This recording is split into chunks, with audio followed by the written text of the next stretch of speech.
大家欢迎回来 MNTV， 我是 M。那今天呢，我会 sharing 一些关于 Proton X50车主真正会遇到的缺点跟优点啊。其实大部分人在选车之前都会在网上看一下这辆车的优点跟缺点吧。然后我在看这辆车的时候呢，我看到蛮多人说这辆 Proton X50啊，它的车风切是很大啦，很吃油啦。那究竟是不是和网民说的是一模一样的呢？那等下我解释给你们听哦。OK， 那第一点呢，我最喜欢这个 Proton 的车的其中一个原因，它就是可以安装一个它叫做 Atlas Auto 的一个 Apps 啦。那这个东西呢，其实它超级好用哦。它其实可以在手机上面直接遥控把车 Auto 先 Start 先，就是来你的车是有一个 WiFi data 的，然后你在一个很远的地方呢，你电话有 data 情况下，只要我们在这边呢，你左滑会发现一个 Start Engine， 然后我们轻轻点了一下哦。然后你可以选3、5、8跟10。Let's say 我们选3分钟，它就可以 auto 先塞一个3分钟。我一点，我马上拍给大家看哦。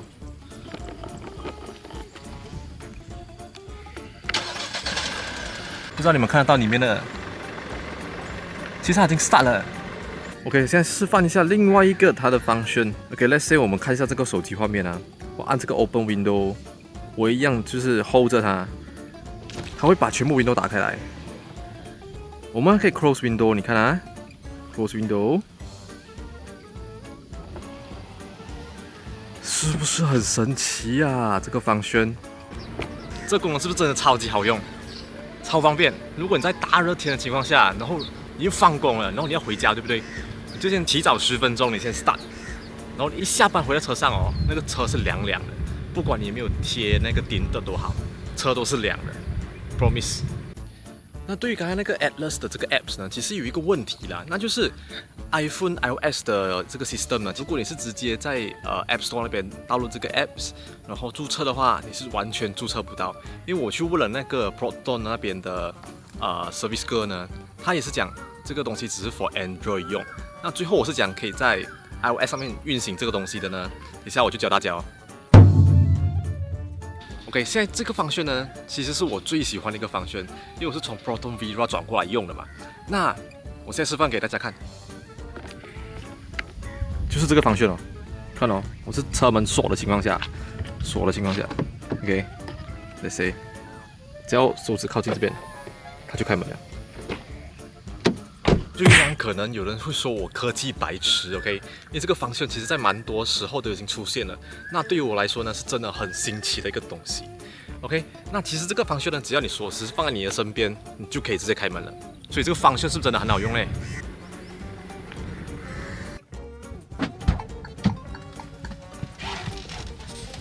那要在 iPhone 上面使用这个 Atlas App 呢，你只有一个方法，那就是利用一个 Android 手机先完成你的 account 注册。注册之后呢，你就把那个 account 用在你这个 iPhone 上面啦，就是在 iPhone 上面不要做任何的注册，只是把那个 account 转过来这边用而已。那你登录之后呢，就可以使用它的完整的 apps 了。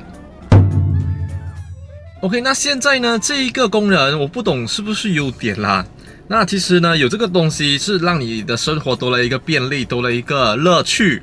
那我现在玩给大家看哦。Hi Proton. Yes, I'm here. Open all the windows. Opening. 它就会把窗口打开。然后 Hi Proton. I'm listening. Close all the window. Closing all areas. 现在的科技啊，真的是超级的便利啊，还有强大。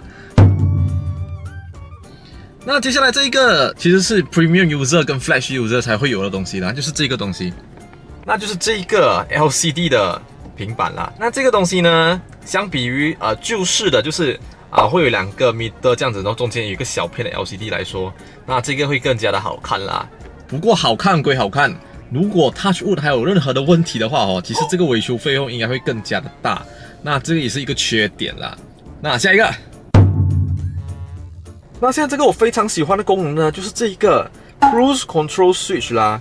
当我们按下之后呢，它就会显示打开了这个功能。那就是在 highway 上面跑的时候呢，我们跑一个90嘛 ，example 来90，你开了之后呢，你只要往下一推，它就会把那个最高时速设定在90，它不会超出这个速度。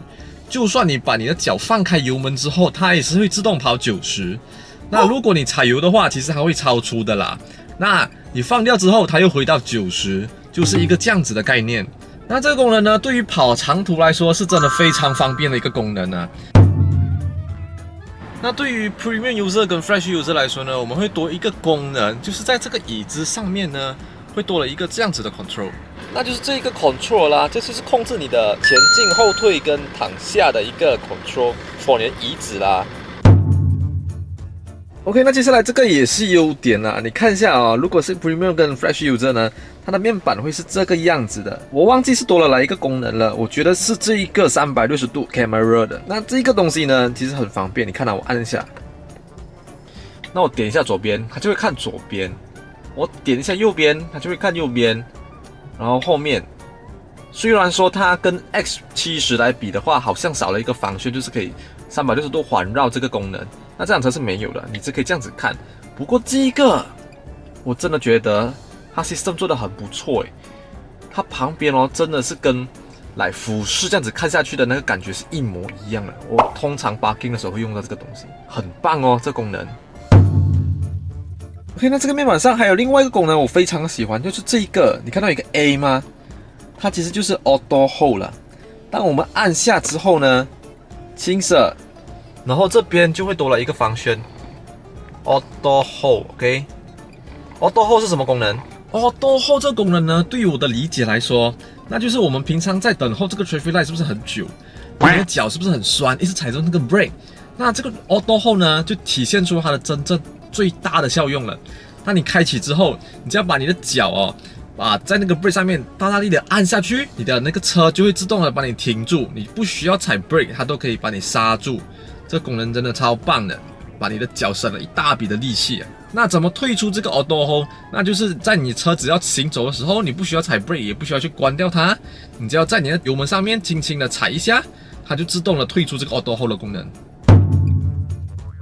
那这辆车的椅子呢，坐起来其实很舒服的，跑长途来说是没有太大的问题。我跑超过3-4个小时，那椅子坐起来其实是不会觉得有不适感的。那跑长途跑久了起来肯定是会脚没有力的，因为你坐久了嘛。那整体来说呢，我是觉得这椅子是很棒的设计，它有一个包覆感 ，OK， 就是它的 design 呢会是这个样子的，有一个包覆感跑起来的，类似赛车的椅子吧，没有错的话。那这个感觉给你就是把你的整个屁股包起来 ，OK， 安全感满满。那我们现在来讲一下它的缺点。那其实呢，它缺点最为严重的呢，我会觉得就是它的风切声。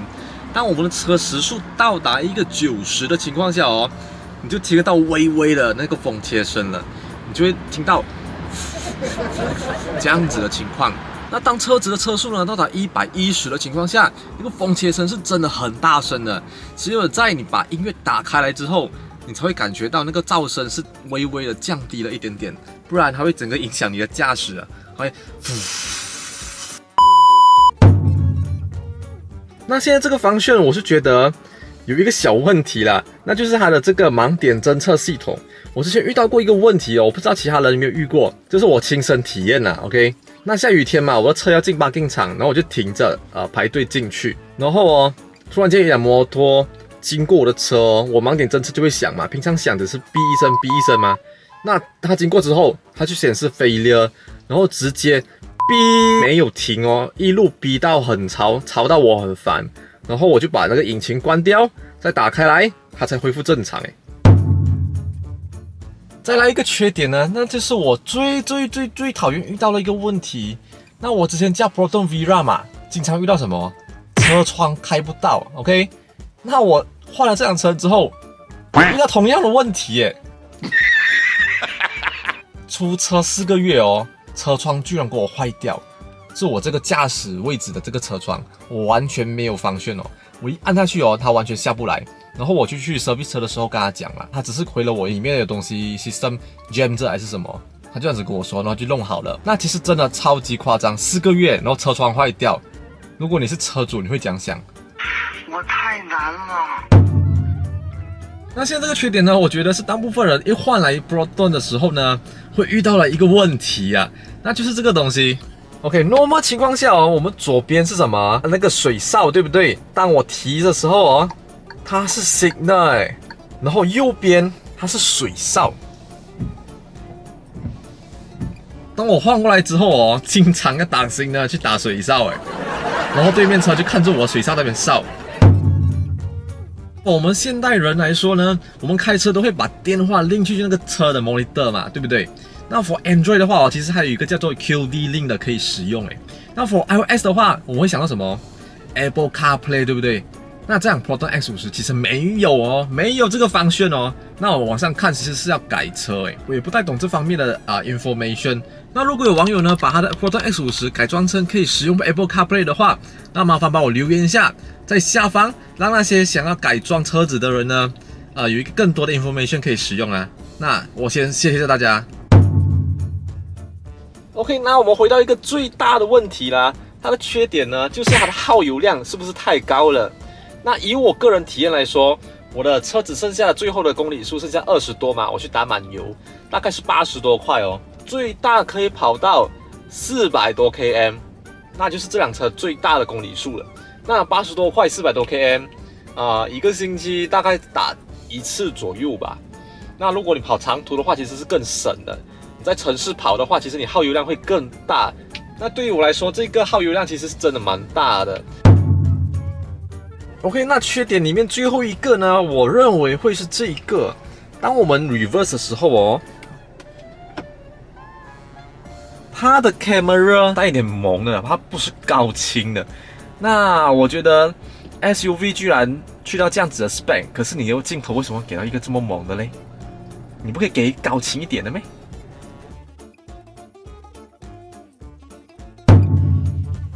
还有一个缺点呢，就是这辆车我不知道是三缸的问题吗？那我们只要在从0起步的时候呢，我们一踩油一进油它不会马上反应，它会有一个顿挫感，就是你要进了一点油，然后你再稍微踩大力一点，它才会开始走动如果你踩太过的话它会这辆车就挫了一下，就往前冲的感觉。那我觉得是这个缺点接触只有一个方法。Sorry, I don't know anything about this song. OK， 这个 Proton 其实有一个问题，就是它会忽然间的回应你奇怪的话，就突然间的回应了。那其实这个东西就是一个问题，我也不懂它怎样关掉嘞。我看网上可以写有关掉，可是最后我关不掉。那以上就是 Proton X50的全部缺点跟优点啦，这些都是我个人车主的感受。那我希望这个影片可以带给你们一些更多的新的 information for 你们选车还是要做任何参考的时候可以用到啦。我希望对你们有帮助。OK， 那今天这个影片呢就到这边咯。那喜欢的话帮我点一个 like， 点一下 subscribe， 然后打开小铃铛。每个星期6跟星期天8点会发布影片咯，然后期待我每一个礼拜的影片吧。我们下一次再见，拜拜。